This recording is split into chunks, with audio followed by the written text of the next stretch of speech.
இன்றே சப்ஸ்கிரைப் செய்து உங்கள் ஃபேவரட் ஷோகளை காணுங்கள்.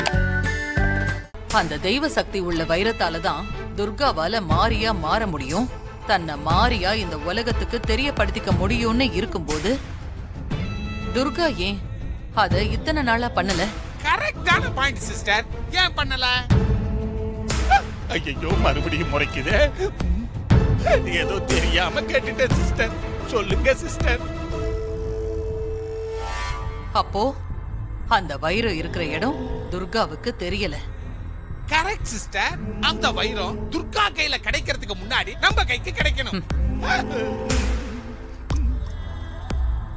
பார்க்கலாம். குருஜி 2 நாள் டைம் கேட்டிருக்காருல்ல, கொஞ்சம் வெயிட் பண்ணி பாப்போம். பேர் சொல்லியா? அத்தனை எழுதிக்கமா. அட்ரஸ் அது எதுக்கு? மேடம் மேடம் இந்தாங்க மேடம், நீங்க ரெடி பண்ண சொன்ன ஃபைல் எல்லாம் கரெக்டா இருக்கா? கரெக்டா இருக்கு. செக் பண்ணிட்டீங்களா? கோர்ட்டுக்கு வந்து ஜட்ஜ் முன்னாடி அசிங்கப்படுத்த கூடாது. ஒண்ணுக்கு 2 தடவை செக் பண்ணிட்டேன் மேடம், கரெக்டா இருக்கு மேடம். ஐயோ வசமா மாட்டிக்கிட்டேனே. ஆமா, ஏதோ பிக் பாக்கெட் அரெஸ்ட் பண்ணான்னு போன்ல சொன்னீங்களே, அந்த அக்யூஸ்ட் எங்க? அங்க உட்கார வச்சிருக்கேன் மேடம். சரி, போய் கூட்டிட்டு வாங்க. ஐயோ யோ எந்திரியா. ஐயோ பாத்திரக்கூடாதே, மூஞ்ச பாத்திரக்கூடாதே. ஐயோ கடவுளே. போ. என்ன இவன் மூஞ்சியை காட்ட மாட்டானா? ஏய், மூஞ்சியை காட்டு. முகத்துல இருந்து கையெடு. கையறா. அடிக்காதீங்கம்மா, அடிக்காதீங்கம்மா.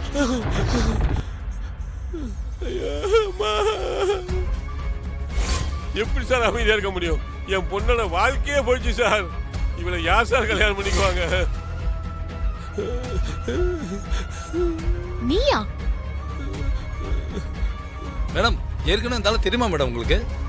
தெரியும், ஆனா பிக் பாக்கெட்டா தெரியாது. எங்க வீட்ல புஷ்பாவா ஒருத்தி இருந்தாலே அவளோட அப்பாவா தெரியும். மேடம் இந்த ஆளுக்கு பொண்ணாலாம் கிடையாது மேடம். இன்னும் சொல்ல போனா இவனுக்கு குடும்பமே கிடையாது மேடம். போய் சொல்றாரு மேடம். ஃபேமிலியே இல்லையா? மேடம் இவன் 1 நம்பர் டுபாகர் மேடம். சரியான ஃப்ராடு. கும்பல்ல பிட் பாக்கெட் அடிக்கிறது, ஃப்ராடு பண்ணி பணம் பறிக்கிறது, இதான் இவன் தொழில. ஓ, அப்போ நீ ஃப்ராட் பார்ட்டியா? அவளும் போய் மேடம். ஆமா, உன் பொண்டாட்டியா ஒருத்தி வந்து வீட்ல நடிச்சாளே, அவ எங்க? என்னையா முழிக்கிற? எங்க அவ? இப்போ உண்மைய சொல்ல போறியா இல்லையா? இல்லனா முட்டிய. ஐயோ அடிக்காதீங்க, அடிக்காம மேடம். என் உடம்பு தாங்காது மேடம். வேண்டாம் மேடம், நீங்க அடிக்கிற அளவுக்கு நான் ஒர்த்து இல்லை மேடம். உண்மையை சொல்லிடுறேன் மேடம்.